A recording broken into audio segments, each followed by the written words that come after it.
Varus is not going to have a good time, especially when that Nami ultimate comes in. The tidal wave will hit onto the backlines. And Riven on the horizon is scary also. If ever Horizon will go for this, can always dash onto the backside and take out Varus. Varus is a very squishy champion and doesn't have that much escape, so he will have to watch himself in this fight. Let's see who is going to be the response here for RQ. They got the Rengar already ready, and there it is. You were looking for a support that can help Varus on the back lanes. Marky with the Janna is the answer. Yeah, we also have Jana for disengage, which is the result of Gragas not being available. Oriana and Darius will be the picks All right. for Omega. Okay, it's gonna be a Garen mid, maybe, or Garen for the Baron lane. Looking back in the summer season playoffs, we did see Horizon pick up this Garen. Let's see if we're gonna be Right. seeing another take this time around. The last pick for RQ is gonna be Diana, which will go over to the mid lane. Overall, for the drafts, I would have to give it to RQ because it's much more well-rounded and it's much more familiar. But how about you, Yorick? Yeah, I'm not really sure if it's JLC or Arise that's going to be playing right here for Omega Esports, but usually I see JLC very good on that Garen. But Arise can they already talked about this. One of their weaknesses, if ever JLC is out, they don't really have a very good tank. So I guess if this is Arise that will be playing the Garen, that will solve their issue. Also, Arise is a very good player and for sure can play this Garen also. Very interesting picks right here. This is Omega's strongest form in the group stages, and they're bringing it here in the playoffs. Strongest form. I like that. With all that said and done, we have the drafts. We are gonna hop into game number one without further ado. Really curious to see how these two teams will perform because they're opening up our playoff. Love the wormhole effect right here. And here we go, ladies and gentlemen. Welcome to the Wild Rift. Omega Esports versus RRQ. Omega on the blue side, RQ on the red. Really safe early game for both teams, ganging up on the mid. But just to clear the waves, it is going to be RRQ who gets the priority. And that should be it for the early game. Yeah, and speaking of early game, I actually have my eyes on Hyde.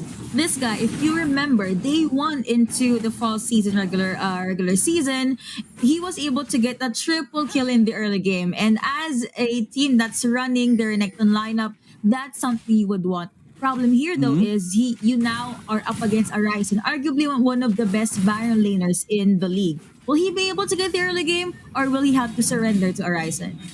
All right, definitely. That's what we're going to be watching right now. JLC is the one playing right here on the Garen and is going to go to the Baron lane together with Stronger. I love this. They're not going to have a very strong early game, especially in the laning phase. That's going to have a dent right there. But let's see how they're going to play this out, as Impressive on the Riven is going to be visiting the mid to help time-lapse to secure this wave just in time for them to take the Rift Scuttlers that should be spawning in a bit.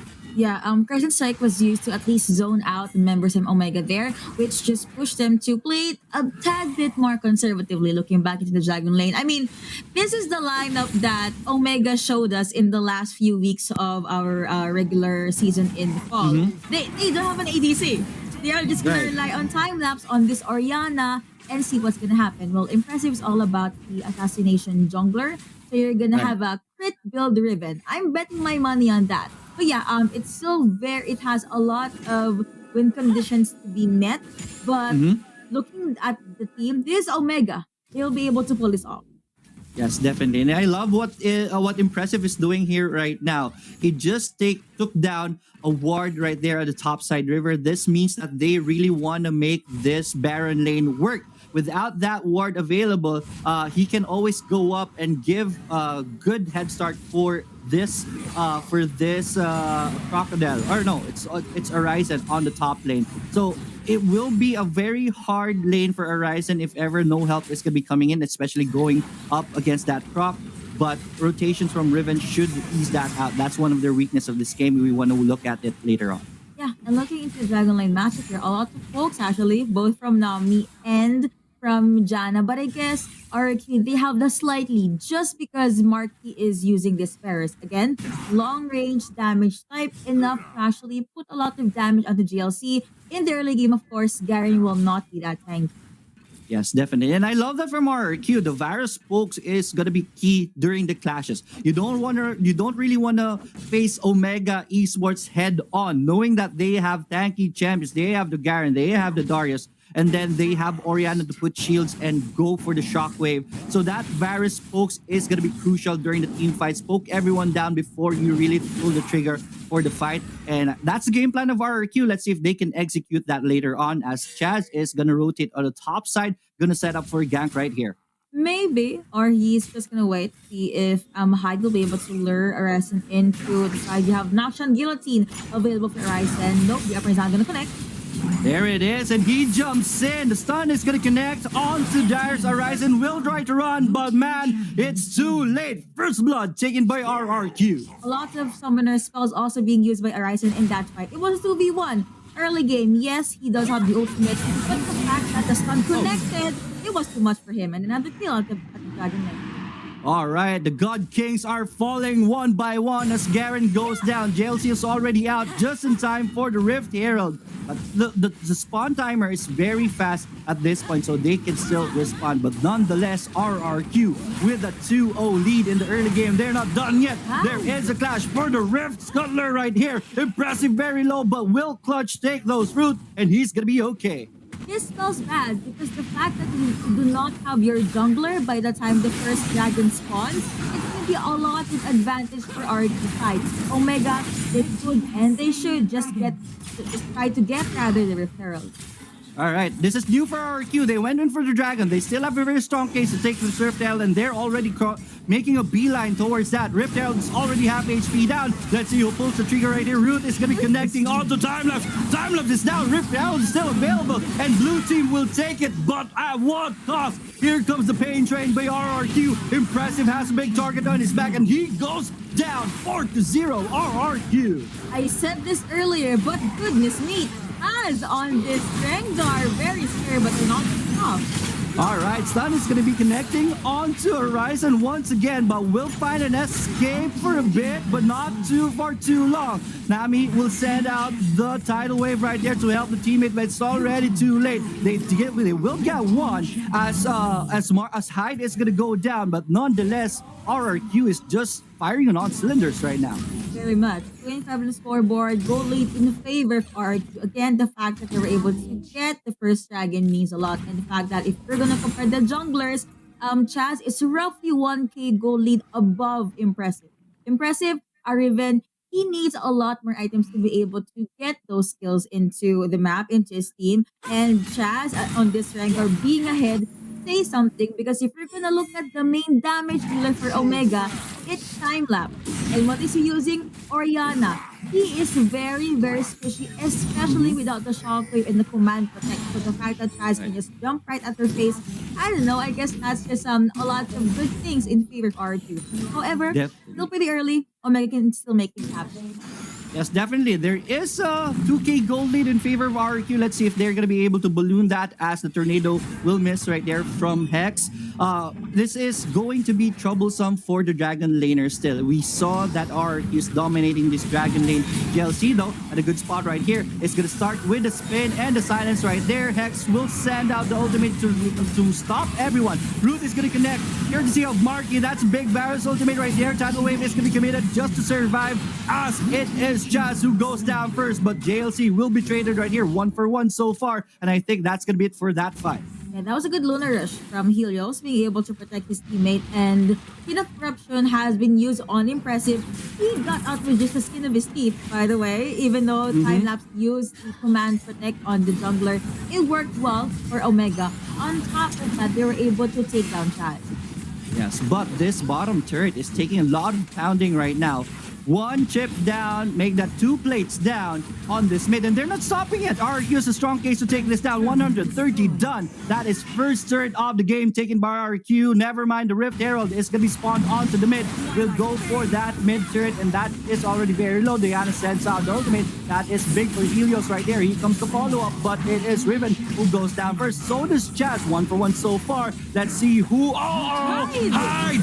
Crazy place right here, and big time Horizon will be able to find safe haven under the turret. Hyde though is gonna go down, so that will end up with a 2-for-2 trade.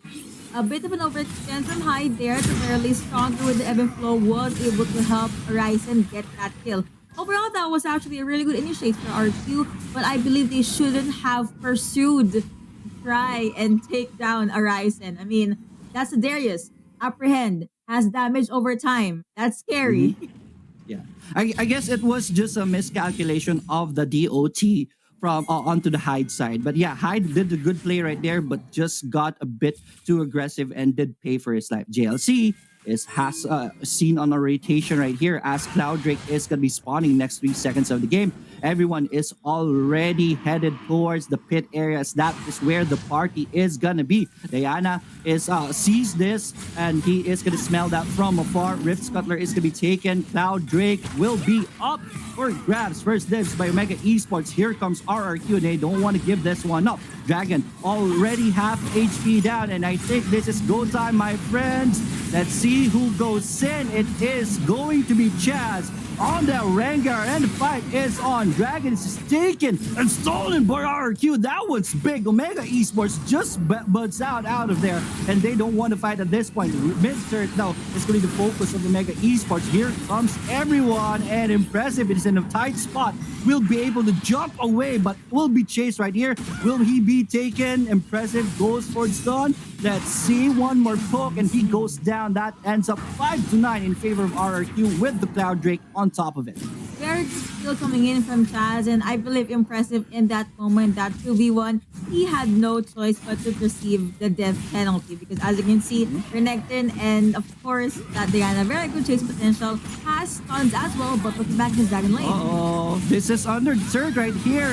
Omega Esports wanted to brute force that turret. It does go down, but Horizon will take 2 champions behind, and he's gonna go down. He did go for dunk, but it wasn't enough. JLC, time to run, my friend. He's a fast champion. That Garen, let's see if he can escape. Here comes the cavalry. So I guess he's gonna be okay. So that will end up with a 1-for-0 trade, but it is the turret taken by Omega Esports. Solar Charge or Solari Charge Blade rather already available for task 10 minutes into the game, and it's safe to say, Marky, this guy is pretty much good to go, but I still have yet to see if Time Lapse will be able to make things happen.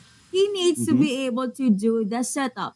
After a very good shockwave, that is where Omega will try to do the follow-up. But how can they do that if they have to get through a very fed Rengar first? Chain of Corruptions coming on from Marky. And let's not forget the Moonfall from Helios, which we only ever saw on camera once or twice. Whew, that piercing arrow though, really piercing through the armor of Time Lapse. Yeah, it's already painful at this point. And remember, if you go through everyone that you mentioned earlier, there is still Hex with the Monsoon, so it's going to be very hard to really get everyone bunched up on the side of RRQ. So Mega Esports has their hands full on how to solve that puzzle. But here on the bottom lane, Hyde is in a tight spot right now, taking a lot of damage, and he will go down. Good job, Omega Esports, but in exchange, they will lose the top turret for the Croc. At the very least, you have Riven. You also have Darius still holding their ground into the Dragon Lane side, so maybe they could push or get another turret. But looking at where RQ is, they got the turret, they got the buff even. More impressive. And looks like they want to get Baron.